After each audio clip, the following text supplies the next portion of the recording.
A fiery horse with the speed of light, a cloud of dust, and a hearty hi-yo Silver, the Lone Ranger.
With his faithful Indian companion, Tonto, the daring and resourceful masked rider of the plains led the fight for law and order in the early western United States.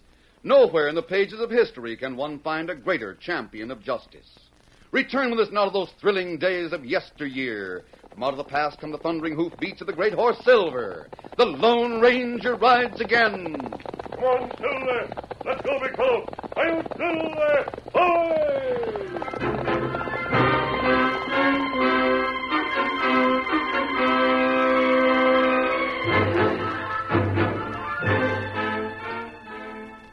Terry Hanson had been sailing a toy boat on a creek that wound through the valley. As he walked toward the small cabin where he lived with his father and mother, he suddenly saw black smoke rising straight up into the still air behind the hill, and then he saw the flaming cabin. Before the door lay the body of a man, and nearby, in a formless heap, a woman. With a cry of anguish, he raced forward and bent over the lifeless bodies of his parents. And then he heard the sound of approaching hoofbeats. They got this place soon, the red devil. Hey, kid. Hello there. Whoa, whoa there. Whoa, whoa, whoa. Well, kid, it looks like you were lucky. You still got your yellow hair. Clancy, watch your tongue. Can't you see that's his ma and pa lying there? Sorry, kid. I just meant you're lucky to be alive. What's your name, son? It's Terry. You better come with me for a spell, Terry. We'll walk over there under that oak tree for a minute. But my ma, my pa. I know, son. Don't talk about it yet. Come on, get up and walk with me. Clancy, you get things cleared up a bit. Sure. You take the kid away while I do it. Come on, man. Now, son, we'll just go over here and watch the sunset. Cry if you want to. Might help. If I'd only been there to help. It's a good thing you weren't. That band of Indians have burned every ranch and hut for 20 miles. Killed everyone they could lay their filthy hands on. I was at the stream about a half a mile from here, sailing my boat. If only I... Don't think about it, son. Just be thankful you're still alive. What's your name? Hanson. Terry Hanson. Well, that's a fine-sounding name. How old are you? 13. You act a lot older, even if you don't look it. Say, I could use a boy like you on my ranch. If you're willing to come with me. Yeah. I guess I better do it if you want me. There just isn't anything left. All right, then it's settled then, huh? Now I'll just leave you here for a while, and I'll go back and help Clancy. When we're ready to leave, I'll call you.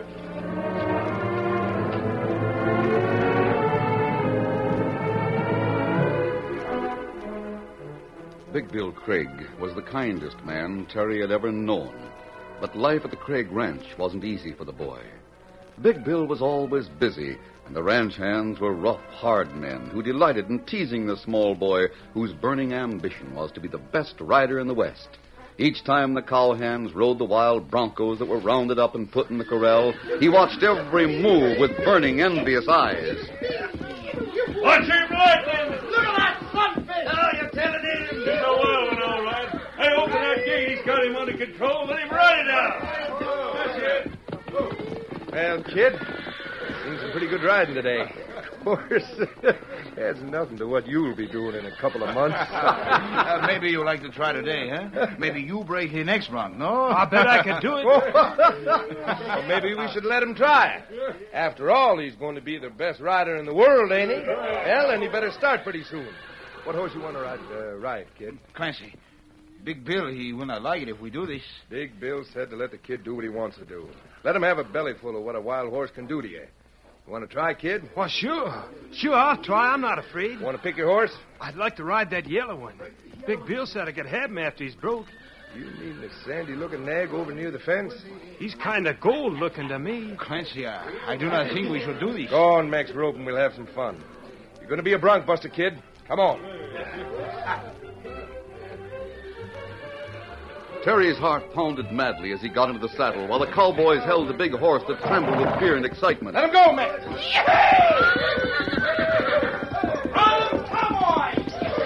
All thought blacked out of Terry's mind except the desperate will to cling to the back of the plunging, rearing beast beneath him. It was like riding a tornado, and every bone and muscle in his body seemed to shake and rattle. Then suddenly he felt himself leave the horse's back, and he hit the ground with a jarring thud. Get the horse, Max. I'll put the kid out. Slip. I got you, kids. Now, over the fence. Up. Get back there. Yeah, you are. Now, can you stand up? Yeah, I guess so. Your knees are a little rubbery, ain't they? No, I can stand it if I can just hold on to the fence.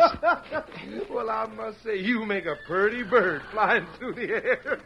Who said a man can't fly? Huh? He's not hurt, huh? Greatest rider in the world hurt? What do you mean? Oh, he make better eagle than rider.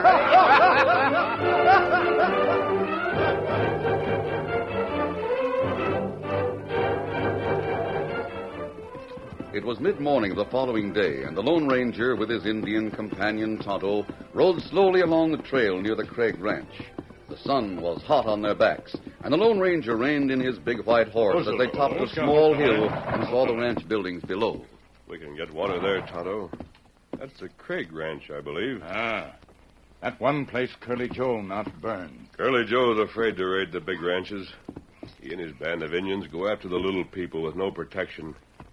That half-breed is really a coward. Kimasabi. Huh? Look. That horse come from ranch. Him go plenty fast. It looks like a young boy riding him. He's a good little rider. Horse tried to throw him. Sticking to it, though. Hey, that horse is wild. I wonder. Tonto, it's running toward that scrub oak. Come on, Silver. Get him up, Scout. Boy can't stop it. He'll be brushed off. We'll try to catch it.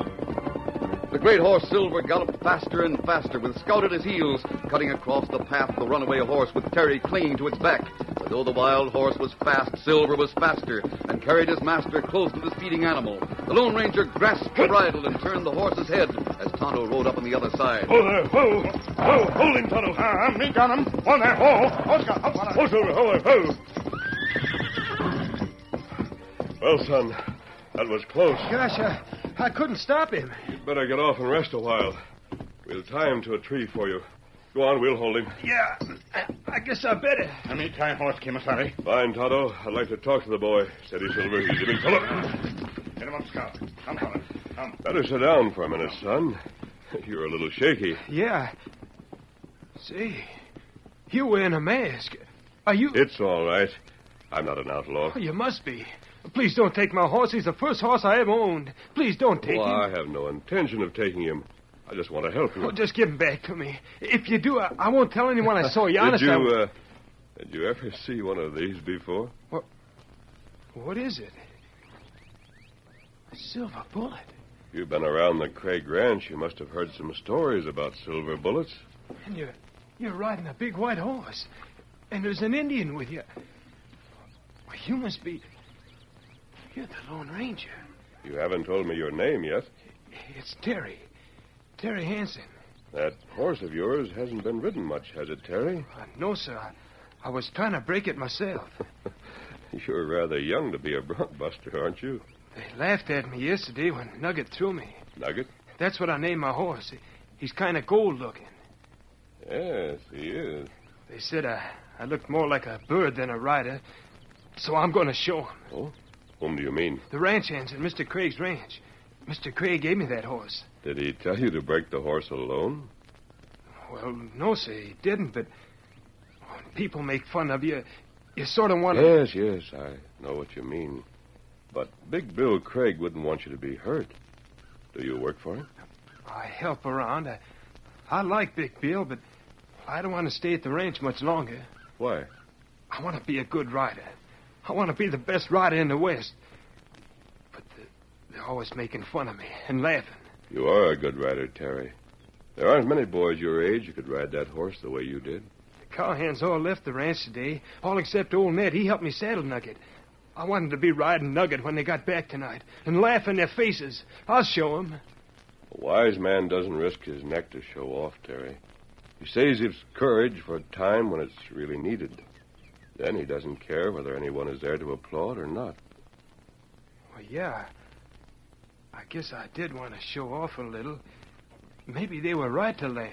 But you have a lot of courage, and you can ride. But when they laugh at me and make fun of me, it does something to me inside. I get mad, and then I get afraid. Then I can't do anything right. I just have to train Nugget when they're not around. I see. Terry, I have an idea. Why don't you spend the rest of the day with Tonto and me, and let us help you with Nugget? Gosh, that'd be wonderful. Will you really help me? On 2 conditions. I'll do anything you say. First, we don't want anyone to know we're staying in this territory. Oh, I won't tell. If I can just ride to the ranch on Nugget... Wait just a minute, Terry. You haven't heard the second condition. Oh. The second one is that you don't laugh in their faces.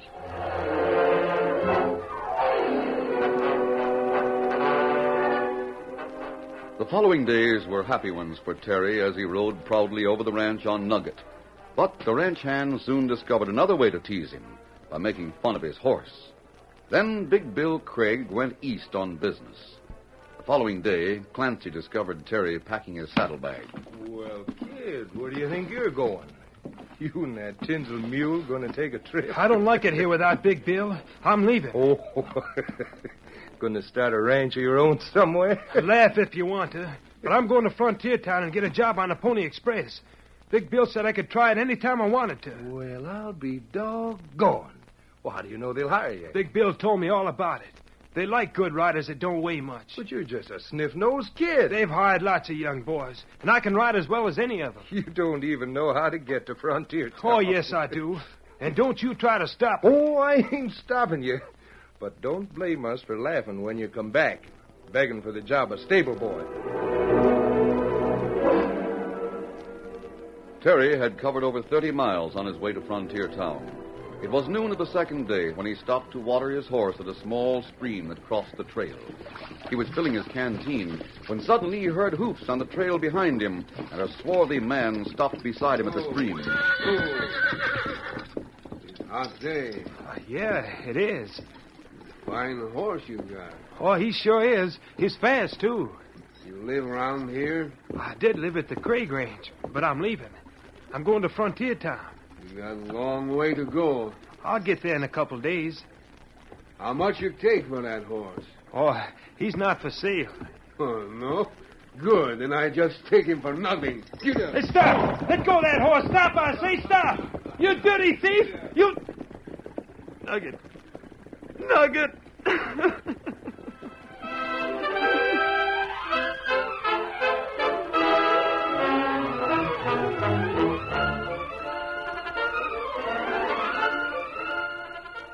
The curtain falls on the first act of our Lone Ranger story.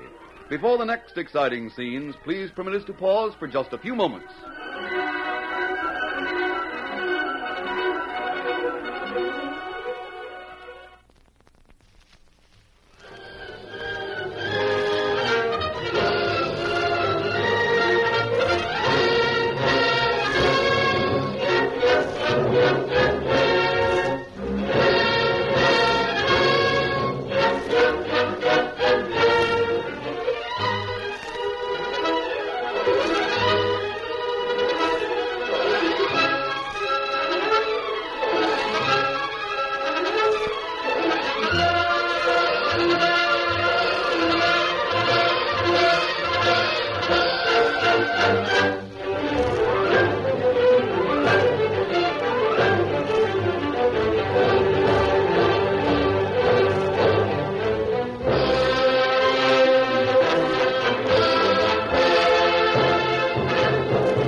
continue our story. The sunset painted deep tints of violet and rose across the sky as Terry trudged wearily along the trail. Then, just as the sun touched the top of the hills to the west, he heard the sound of hoofbeats and saw two riders on the plain to his left. He called to them wildly. Hello! Help me! Hello! As the two horsemen galloped closer, Terry recognized the masked man and the Indian who had befriended him. Why, Terry, what are you doing here? Oh, golly, I'm glad it's you. My horse was stolen this morning. I'm on my way to Frontier Town. That's where we're heading, too. Who stole your horse? He was a half-breed, I think. He had curly black hair and black squinty eyes and dark skin. He was shorter than you. Well, that sounds like Curly Joe, Kimasabi. Who? Curly Joe's a half-breed who has been leading a band of Indians through the west. They've been raiding small ranches and farms, killing people, burning houses. What? Well, what's wrong, Terry? You're as white as a sheet. My father and mother were killed. Our house was burned. And now the same man has stolen Nugget. I'm sorry, Terry. I didn't know. Todd and I are looking for Curly Joe's son. You've given us the first real lead on him. We know he's in this part of the country, and now we know what kind of a horse he's riding. You think maybe we can trail him from place him steal horse? I think the best plan would be to go back to the stream. Terry can show us where it is. We'll camp there for the night. Dawn tomorrow, Tonto, you can follow Curly Joe's trail, and I'll take Terry to Frontier Town to warn them. You think Curly Joe's hideout might be near Frontier Town? Maybe, son. Tonto, I'll meet you at our usual camp outside of town after I leave Terry there. If you discover the hideout, come there as soon as possible.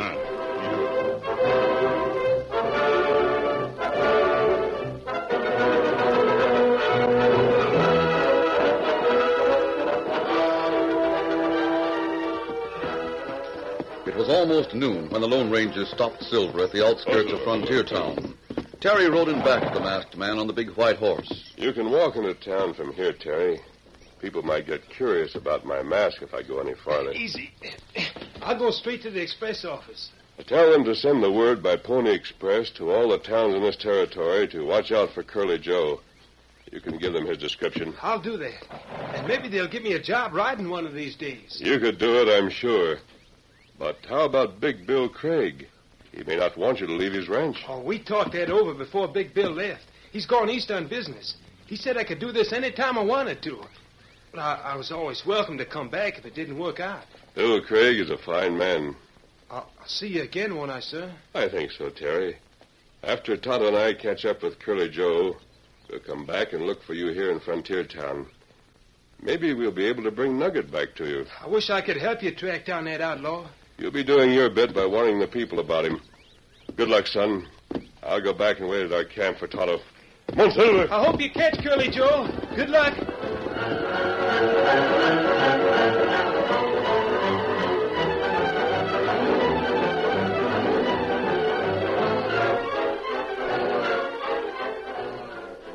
As Terry entered the office of the Pony Express, Jim Seeley, the agent, was talking to an old rancher.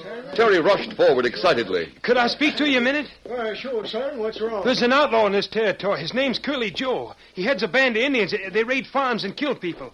Everyone better be told about him. Well, now, where'd you get all that information? Sure you ain't just had a bad dream? Say, son, ain't you Jeb Hanson's boy? Well, yeah. I'm Terry Hanson. Well, you're Mr. Jacobs. Yeah, I sure am. You know this kid, Nick? I know him. I came west on the same wagon train with him and his folks. How's your ma and pa, Terry? They're dead. Dead? They were killed by the same outlaw I'm telling you about, Curly Joe. He killed them and burned our house. Gosh, kid, I'm sorry to hear that. And your story's true. Of course it's true if he says it is. Jeb Hanson's son wouldn't lie. Well, I'm going out and spread the word about Curly Joe myself. What does he look like? He's a half-breed, about 5'9". He's got black curly hair and beady black eyes, and he's riding a gold-colored horse with a light mane. Well, I'll notify the sheriff right away. You, Jim. Yes? You better do like Terry says and pass the word along the line by your riders. Yes. I'll see you later, Terry. Well, I'm sorry I kind of doubted your story, Terry. Not knowing you at all. I'll pass the word along. Well, thanks, sir. You don't happen to need a rider, do you? Why, no, not right now.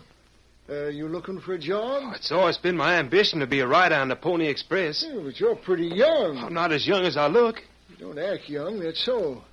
Kids get old fast out here, especially when they've had the experience you have. I'll keep you in mind. That sounds like my rider from Red Valley. Come out with me. Oh, there, Jakes. Oh. You help me, I'm hurt. Chick, what's wrong? That's right. Oh, that horse thing. My horse took a spill, fell on my leg. Yes, it's broken. Catch him, he's falling. He's fainted. Look out. Give me some help, Jack. Right, put him down easy now. Watch your leg. Get back, everybody, get back. I'm right here on the platform, Jack. There. His leg's broken, all right. It's a wonder he made it.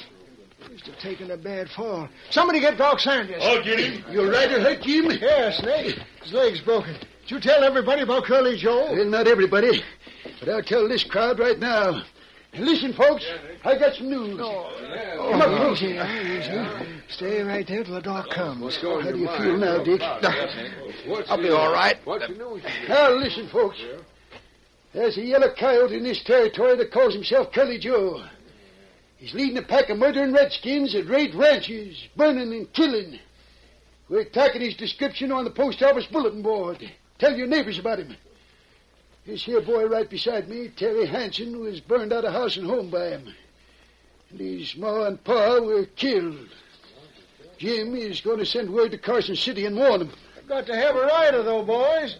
My rider broke his leg. Will anybody take his place? Oh, please, let me do it, please. I know what Curly Joe looks like. Please let me carry the mail to Carson City. Let me carry the message about Curly Joe. But, Terry, you're so young. Why don't you let him do it, Jim? He'll make it. Go on, let the kid do it. Sure, his ma and pa were killed by Curly Joe. Let him do it, Jim. Well, all right, kid. I'll have to swear you in, give you instructions. Oh, here comes Doc Saunders. Them two boys. As the crowd parted to let the doctor through, nobody noticed an Indian who raced quickly to his horse and sped out of town. At the Lone Ranger's camp near Frontier Town, Silver whinnied as he heard Scout's hoofbeats coming at a fast gallop. The Lone Ranger rose to his feet as Tonto leaped from his horse. Oh, Scout, fella. Oh, Kimasabi. Tonto, were you able to trail Curly Joe? Me find trail. It take long time. Me come from Curly Joe's camp now. You mean you were right in his camp? Me pretend me want to join band. Did he believe you? And while we talk, Indian come from town. Him say man tell people in town about Curly Joe. Him say rider on Pony Express take word to Carson City. What's Curly Joe going to do? Well, him break camp right away. Him say then kill Pony Express rider at Three Forks. Then go to Carson City. So he's planning to kill the Pony Express rider to keep him from warning Carson City. How many are in his band, Tonto? 8. Them not all have guns. Most have bow, arrow. We haven't time to go to Frontier Town first. We better cut straight across to Three Forks and try to save that rider. We'll stand a chance if we take them by surprise. Come on. If we hurry, we may be in time. Steady, Silver. Run, Silver! Up, Scout!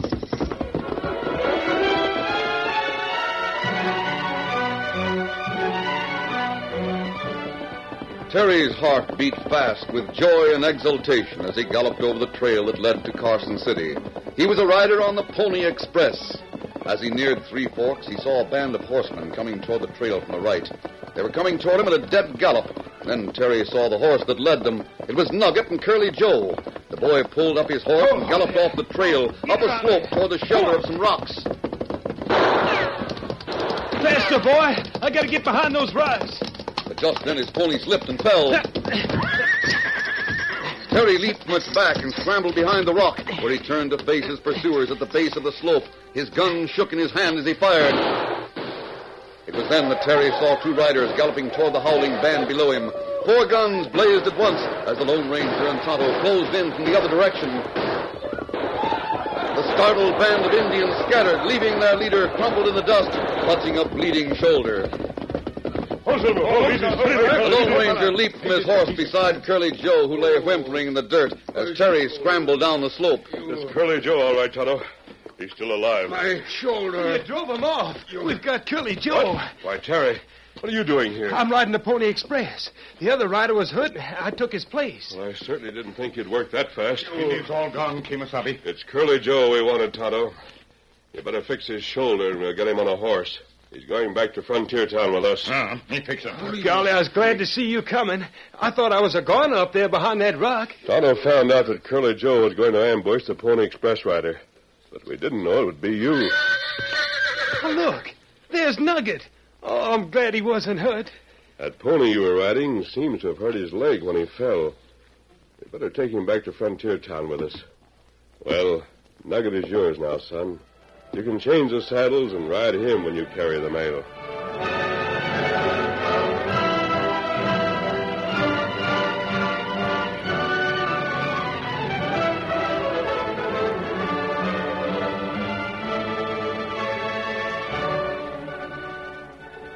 Tonto started ahead on the trail, leading a horse that carried Curly Joe firmly bound in the saddle. The Lone Ranger finished the job of helping Terry saddle Nugget. As he stood beside his great horse, Silver, Terry looked at him anxiously. Do you think they'll let Nugget and me stay on as regulars, as part of the Pony Express? I'm sure they will, Terry. Oh, gosh. Thanks for everything, sir. Now, I better be going so the mail won't be late. We'll get Curly Joe back to Frontier Town. They'll hold him until you come back to identify him. Sorry we're going in opposite directions, boy. Steady, Silver, easy. Easy, boy. I hope we'll meet again, sir. So do I, son. Goodbye. Goodbye and good luck. One, Silver! Nugget, old boy. We're together again. Thanks to the Lone Ranger. Get up. Get up, boy.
This is a copyrighted feature originated by George W. Trendle and directed by Charles D. Livingston.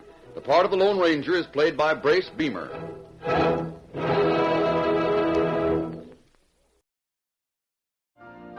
You've been listening to the OTR Gold Network. Find more classic radio at otrgold.com.